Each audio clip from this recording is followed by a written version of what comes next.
마찬가지로 하나님의 말씀에 등장하는 이 유대인들 또한 자신의 신앙을 거룩하게 하기 위해 내가 하나님 백성이다라는 이 자부심의 어떤 확신을 얻기 위해서 했었던 행동이 있었는데 그게 뭐냐? 아까 말했던 정결함, 깨끗함 이런 것이었어요. 왜냐하면 내가 하나님 백성이니까 당연히 죄가 없는 상태로 살아야 하고 또 최소한 이방인들보다는 내가 더 거룩하게 살아야 되겠다라는 마음 때문에 정결함에 집착했던 거예요. 유대인들에게서의 깨끗하다라는 것은 곧 내가 하나님의 백성이다라는 증거이기도 했거든요. 그래서 깨끗하게 살 수 있는 다양한 방법들, 특별히 하나님의 말씀이 교훈하는 것들에 대해서 집착에 가까우리라 사는 삶을 살았다는 겁니다. 예를 들면 그런 거죠. 주일날 범죄하지 않기 위해서, 주일날 일하지 않기 위해서 이 그러니까 지금 저희 라이트 있잖아요. 이 라이트를 켜지 않아요. 왜냐하면 주일날 일하는 거기 때문에 이 불을 켜지 않습니다. 그러면은 누가 켤까요? 이방인들을 시켜요. 유대인들이 아닌 사람에게 불을 켜도록 부탁해요. 자기는 일 안 한다는 거죠. 하나님 앞에 거룩하게 정결하고 깨끗하게 살다는 것을 보여주고 싶은 거죠. 극단적인 예지만 함께 읽은 말씀은요. 이제 예수님께서 제자들을 세우고 12제자를 세우는 과정이 몇 제자들을 언급하면서 이야기를 합니다. 그리고 빌립과 나다나엘을 세우거든요. 그런데 이 제자들을 채 다 세우기도 전에 함께 읽은 말씀 2장이 등장하면서 우리가 너무나 잘 알고 있는 가나의 혼례잔치가 등장해요. 이 내용은 굳이 제가 설명하지 않아도 너무나 잘 알고 있는 구절이죠. 혼례잔치에 어머니와 예수님과 그의 제자들이 참석하게 되는데 그 혼례잔치에 포도주가 떨어졌습니다. 그러니까 큰 위기에 봉착했죠. 그때 예수님의 어머니가 예수님께 이 문제를 해결해 달라고 말하죠. 그때 우리 예수님께서는 굉장히 퉁명스러운 반응을 보여줘요. 4절에 예수께서 이르시되 여자여 나와 무슨 상관이 있나이까 내 때가 아직 이르지 아니하였나이다 라고 4절에서 이렇게 말하는 거예요. 그러니까 우리는 이 구절을 읽으면서 왜 예수님께서 이렇게 예민하게 반응하실까? 그죠? 어머니의 요구를, 어머니의 지금 이 간절함을 들어주면 될 일이고 예수님께서 기적을 베풀면 될 일인데 왜 예수님은 이렇게 예민하게 반응하셨을까라는 의문이 드는 구절이 등장하고요. 그리고 12제자를 세우는 과정에 왜 이 가나의 혼례잔치가 들어가 있느냐는 거예요. 제가 요한복음의 서두에도 말했듯이 중요한 의미들이 묶여가지고 있는 것이 요한복음이라는 거잖아요. 의미가 있는 상태로 이것이 주어졌다는 거예요. 뜬금없이 제자들을 세우는 중간 과정에 이 가나 혼례잔치를 집어넣었다는 것이에요. 분명 이유가 있다는 거죠. 그 뒤에 이어지는 내용이 뭐냐면 13절에요. 유대인의 유월절에 예수님이 성전에 갔는데 거기에서 사람들이 성전 앞에서 성전의 제물을 정결하게 드리기 위해서 그러니까 성전 제물을 검사하는 곳이 있었어요. 왜냐하면 성전 제물을 하나님께 흠없이 드려야 했으니까 흠없는 것을 드리기 위해서 그 앞에서 검사를 항상 했습니다. 그런데 자기 집에서 그 어린 양이나 기타 여러 가지 제물들을 가지고 오다 보면 정결하게 구별해야 되는 그게 잘 안 되잖아요. 상처를 입기도 하고 뭐가 좀 잘못되기도 하고 긁히기도 하잖아요.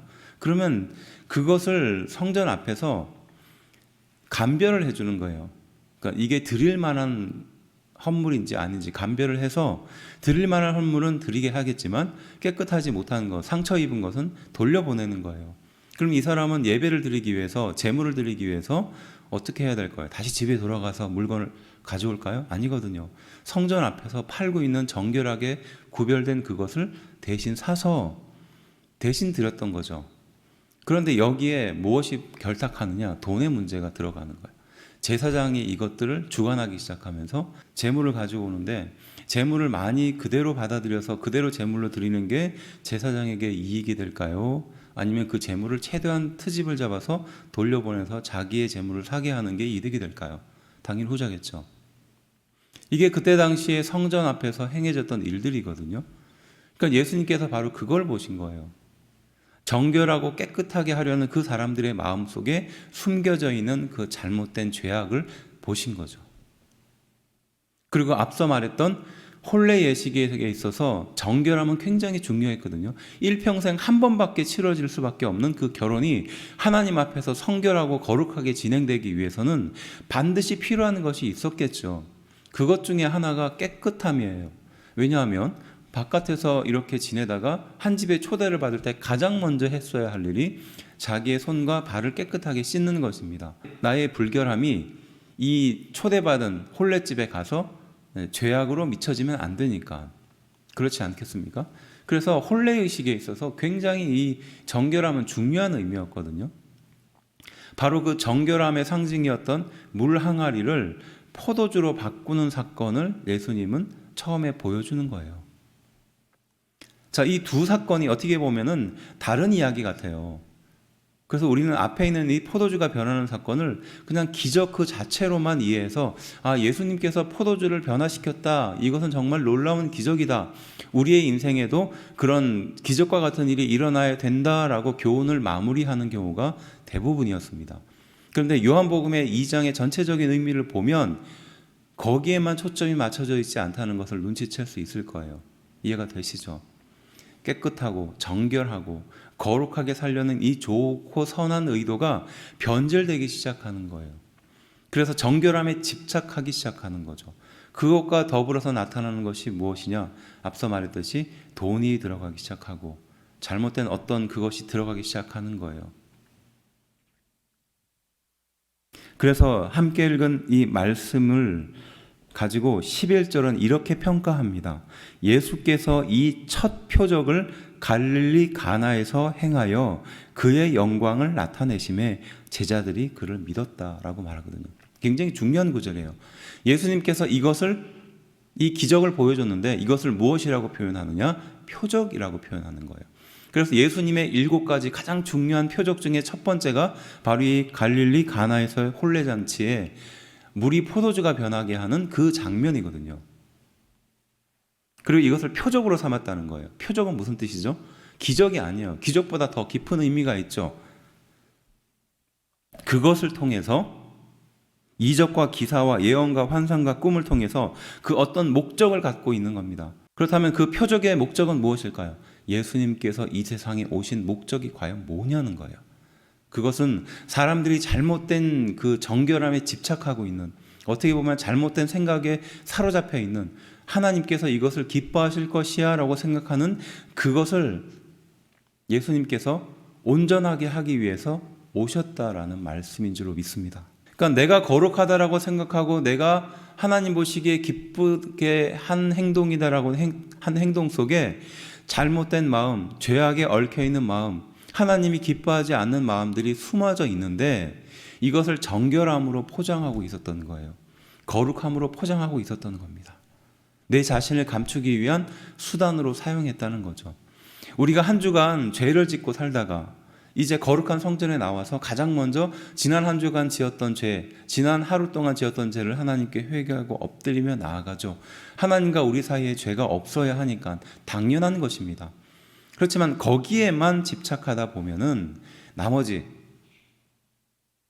성도들과의 깊은 교제, 또 내가 내 노력을 들여서 하나님의 일을 위해서 했었던 그 봉사, 또 하나님이 나에게 주셨던 그 귀한 복음을 받아들이고 이 복음의 감격으로 매일 하루하루를 살아가는 것, 매일매일 나를 넘어뜨리고 시험에 빠뜨리고 또 내 가장 연약한 부분들을 건드렸지만 또 그 부분을 하나님이 은혜를 주셔서 다시 한번 일어나게 해주시는 그 은혜, 이런 것들의 가치를 상대적으로 낮게 보는 거죠. 그러니까 거기에만 붙들려 사는 거예요. 자, 예수님께서 이러한 놀라운 기적을 그 제자들과 그 사람들 앞에서 보여줬습니다. 그러면 필연적으로 그것을 보았던 사람들은 어떠한 마음을 가졌을까요? 그 예수님이 그러한 기적을 보여줬으니까 어떤 생각을 했을까요? 어떤 사람은요, 저 위대하신 분이, 저 기적을 베푸시는 분이 나에게 무언가 좋은 걸 주시지 않을까? 이 세상을 변화시키실 그때 나에게 높은 장관의 자리 정도는 주지 않을까? 땅덩어리 하나 정도는 떼어가지고 다스릴 수 있는 왕 정도 위치는 주지 않을까? 이런 생각도 했을 거예요. 정치적인 사람은요. 또 돈에 매여 있는 사람은 예수님이 이 세상을 다스릴 때 내가 3년, 5년 그 예수님의 수제자가 되면은 그래도 남들보다 더 잘 살게 해주지 않을까? 돈의 풍족함을 주지 않을까 생각하지 않았을까요? 명예에 집착하는 사람이었다면 예수님이 높은 자리에 올랐을 때 나를 그래도 사람들이 우러러보고 칭송받는 그 자리에 나를 세워주지 않을까 생각하지 않았겠느냐는 거예요. 당시 이 벌어지는 일들이 예수님은 너무나 잘 알고 있었던 일들입니다. 무엇보다 사람의 중심을 꿰뚫고 있었던 예수님이 잘 알고 계셨죠. 바로 그러한 인생에게 표적으로 주신 거예요. 물이 변하여 포도주가 됐다라는 것은, 그리고 말씀에 등장하는 것처럼 이전의 잔치에서는 처음에는 좋은 포도주를 내었다가 나중에 좋지 않은 포도주를, 왜냐하면 취하니까 포도주 맛을 모르잖아요. 그런데 이 잔치에서는 이전 포도주보다 이후의 포도주가 훨씬 좋다라고 칭찬하는 장면을 의도적으로 썼어요. 왜일까요? 예수님께서 이 세상에 오신 목적이 더 좋은 포도주로 오셨기 때문이라는 거예요. 내가 가지고 있는 생각, 내가 가지고 유지하려는 그 거룩함, 정결함보다 우리 예수님이 더 뛰어난, 더 놀라운 은혜를 우리 인생 가운데 베풀어주기 위해서 오셨다는 것을 말하는 것이에요. 교회는요, 다양한 사람들이 다양한 목적과 다양한 어떤 욕구를 가지고 오게 됩니다. 근데 필연적으로 충돌이 생기는 지점이 있어요.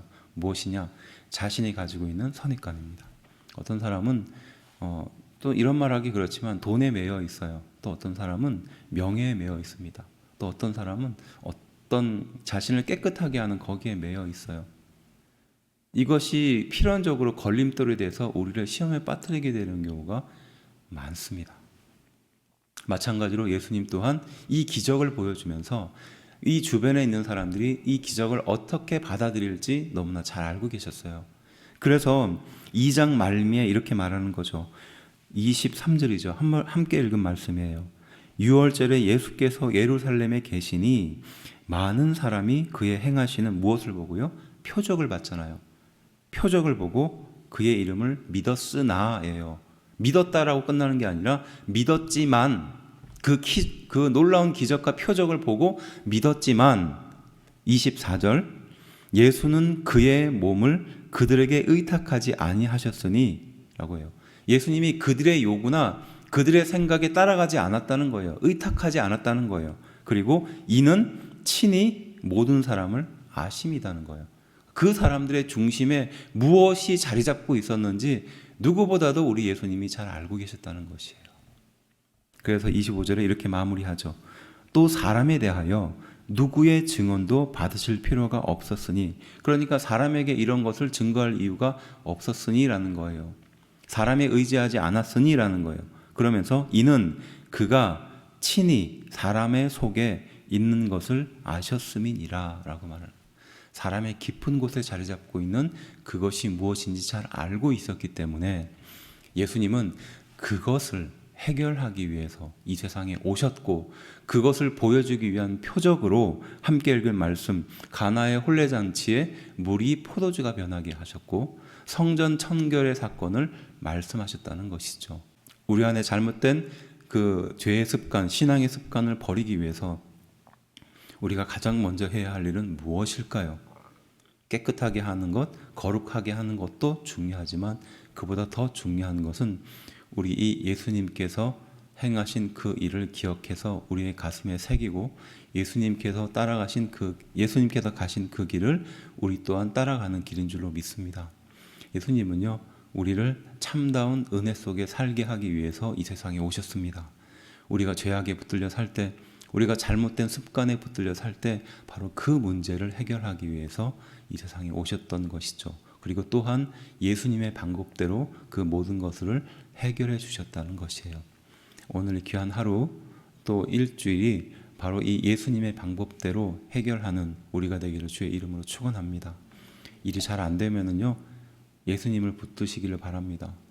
우리 안에 시험이 커지고 문제가 커지면 예수님을 붙드는 훈련을 더욱더 하는 우리가 되기를 기대합니다. 결국은 이 모든 것을 해결해 주실 분은 예수님밖에 없기 때문입니다. 기도하겠습니다.